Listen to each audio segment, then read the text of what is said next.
दिवसा रात्री बाई तुम्हाला अति वाचायचं वेड, तुमच्या वाचून मलाही अन्न कसं हो लागल गोड. केली बोंबलाची चटणी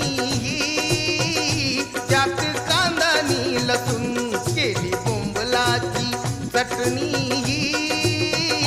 त्यात कांदा नी लसूण. दोन घास घ्या खाऊन माझ्या संगती बसून.